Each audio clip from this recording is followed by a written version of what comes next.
Have you done a turn and talk with your students? How did it go? For me, getting students to talk academically with each other takes some work. So in today's episode, I'm going to be sharing a fun way to get students up and moving and talking to one another about math. Let's get started. Welcome to Solving for the Undefined podcast. I'm your host, Johanna, founder of Miss Kuiper's Classroom, the place that equips teachers in creating a healthy math classroom where students can thrive, no matter their academic abilities. But it's not always about the numbers, and that's why I'm here, bringing you the formulas to solve your problems, math and otherwise, plus strategies on cultivating that necessary math mindset. And that's what you can count on. Hello, welcome to a brand new episode. I am so excited to introduce you to musical partners. And before I go into depth about what that is, I want to give you the backstory on how that came to be. And it all started when my principal and the middle school director from the district were coming to observe the math classes. The day that they were coming to observe was like the day after I had introduced transformations to students. And so there wasn't really any practice to be done quite yet. Like we still needed to go over them a few more times before I was ready for independent practice or team practice. But I wanted the lesson to be engaging not only for students, but something fun for someone to watch. I also wanted to throw in there some of those ideas that had been passed down that we had to be using in our classrooms. And Turn and Talk was one of the big ones that we were asked to be using in our classrooms. And don't get me wrong, I enjoy a good turn and talk, but I wanted it to be more. And that's how musical partners came to be, because I wanted to do a turn and talk, but I also wanted students to get up out of their seat and find a partner. But so many times when I've done all right, go and find someone who has the same color shirt as you, it doesn't always go as planned, or it takes a little bit more management on my part. So I wanted to make it fun. And I was like, what if I add music and make it like musical chairs? And that is how the idea came to be. So what is musical partners? So musical partners is a fun way to get students to turn and talk or stand and share in a more engaging way. Think about it as musical chairs meets find a partner. And the way it works is you have a prompt on the screen for students to talk about. Then you play music, you have them wander the classroom, and then when the music stops, they find the person who's standing closest to them and they turn and talk to each other. And I like to do this more than one time in a row. So I might do it 3 times, so students are talking to 3 different people throughout this musical partners time. And I like doing it 3 times because 1, you're going to get more bang for your buck. You took the time to get students out of their seats, up and moving, so you might as well use that momentum to your advantage and have them talk to multiple people. And now that you have an idea of what musical partners is, I want to kind of go over the anatomy of the Google Slides that I use, because I think the visual component is important, because you're asking students to do something that's a little bit more riskier of walking around a classroom, finding a partner, and that can be anxiety inducing for students. So having something that they can refer back to with a question or a visual is going to be important. So thinking about the Google slide or the visual that I have up on the screen, the first thing that's important is having the question your students are answering on the screen. And I know that might be a little bit of a duh moment, but one thing that I found is whenever students are talking to each other, having the visual of the question on the screen gives them a place to look.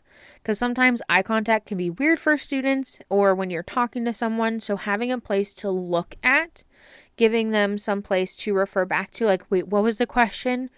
Easing that anxiety really can help along the conversation. And with having the question, having a visual if it applies.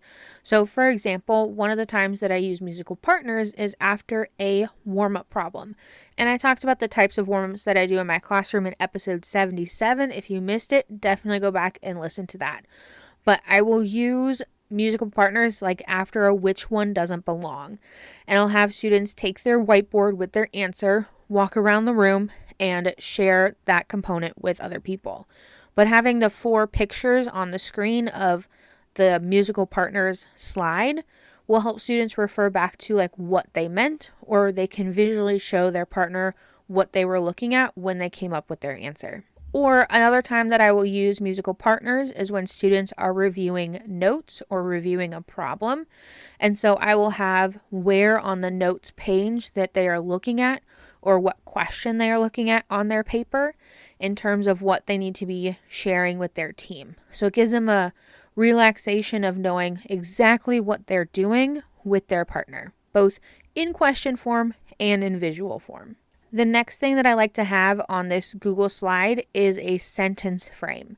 So having some place for students to start in terms of answering the question can be really valuable. Having those academic scripts, as my school calls them, the sentence frames on the screen, can be beneficial for English language learners, but also helps with that ease of mind as students are starting to answer a question. It gives them something to start off of rather than just answering, I don't know. And the last piece of the Google slide is an upbeat music video. And I found a trick for this that I really enjoy, where in Google Slides, when you insert a YouTube video, or I think maybe any video, if you go to the format options, you can set when it starts and where it ends inside the video. So if I want the video to play for 10 seconds, I can choose like the automatic play on click, I think it's called. And then I can choose play from 1 minute to 1 minute and 12 seconds. So the music will play for 12 seconds of that video while students are walking around. That way, I don't have to be stuck at my computer doing the up volume, down volume piece while the music video is playing. I can just click a button, have students walk, and maybe I can walk around the room during the timer as well. So that way students kind of see that I'm participating in the activity, which helps accountability for students. If you want to learn how to do the time piece of the videos in Google Slides, I'm going to be posting a quick tutorial in the show notes on my website, so you can watch that and figure out how to do that for you in your classroom. I'm interrupting today's episode to ask you a vital question.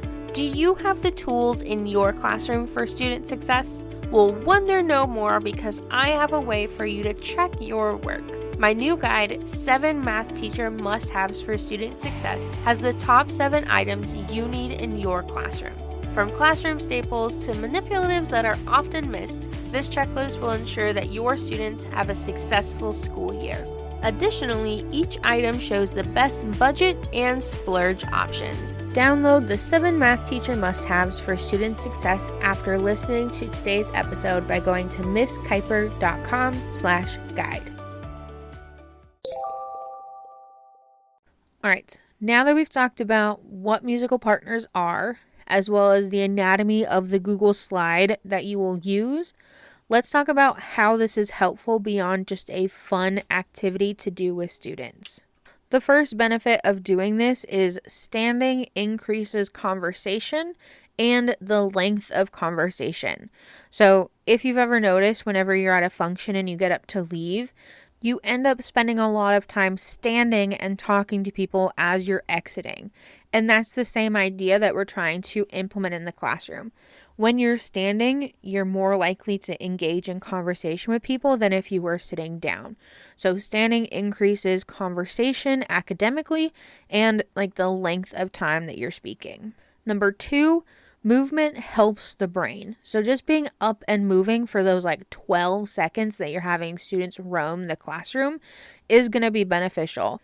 It helps get the blood flowing again, gets it back to the brain, helps oxygenate you, which helps you think better. And it just gives students a break from sitting all day, because they're in school for 8 hours and they're sitting for a majority of that. So just that little bit of movement can help bring back the energy to your classroom. And then the last reason why this is helpful or why you should use it is it's a novel experience for students. It's not something they're probably going to see in their other classes. So it's going to be exciting. It's going to be new. And when things are exciting and new, people are more likely to participate in them because it seems fun. So they're more likely to walk around the classroom, even if they end up standing next to their friend and having an academic conversation, than if you were to do the normal turn and talk. Now, the last thing I wanted to share with you is some steps on how to implement this if this is something that you want to try in your classroom. So, like I shared before, I tend to do this after a warm-up or when I want students to review a problem together. So say you just finished a which one doesn't belong style task or some other warm-up problem. You're going to have students take their notebook or their whiteboard, whatever they initially wrote on, because you want them to have a basis first. You don't want them to go into this cold. You want it to be a fresh thought in their mind of something they just completed. That's going to give you a better retention or better conversations than if you just asked a question right as they're getting up and moving. So once all your students are standing, you're going to put the visual on the screen. You're going to ask the question. You're going to start the music and have students wander around the classroom. Then when the music stops, they're going to find the nearest person or two and they're going to share what they wrote down on their whiteboard or their notebook. And then you're going to repeat this one or two more times. So you're going to play the music again, have them wander the classroom. When it stops, they're going to find a new partner or person and then share what they wrote down. And then do it one more time. When this is all done, you'll have them return to their seat and you can either go over it, like review, or you can just move on to the next thing.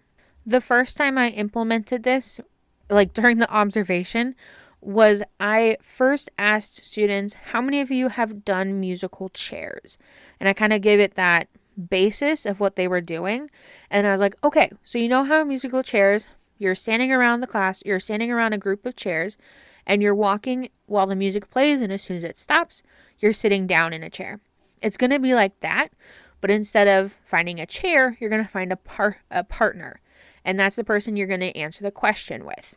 So prepping them ahead of time of what the activity is and what it's like, because I feel like a lot of students have played musical chairs or have seen it played or know what it is. You can kind of relate it to that and give them a basis of what they're doing. So 2 pro tips for you that I've kind of shared, but I want to give it more emphasis now at the end is when you do this, also walk around the classroom when the music is playing and maybe even find a partner or stand with a group that's already partnered up and just hear what they have to say or even answer the question yourself. When students see you participating in it, they're more likely to do it too because they see that it's not above you to do it, so it's not above them to do it. And you can achieve doing that, like stopping the music, by either presetting it with the Google Slides hack I shared with you, or doing a mute button for your TV or display, and then unmuting it when it's the next round to go. And then the last pro tip is make sure students have something in their hands when they are walking, whether it's their whiteboard, their worksheet, their notebook, something that they have pre-written down what they're going to say or what they did. This will help with anxiety, as well as actually being able to have those academic conversations because they're not going into it cold. And just like that, that is musical partners. It is a fun way to get students up and talking to each other in an academic way. If you have questions about musical partners or you try it, I'd love to hear about it. You can send me a message on Instagram at Miss Kuiper. I'd love to answer any questions or hear how the experience went for you and your students. And with that, I'll calculator. Thank you so much for tuning into today's episode. To find all the links and resources to things talked about in this episode, head on over to MissKuipersClassroom.com and click on podcast.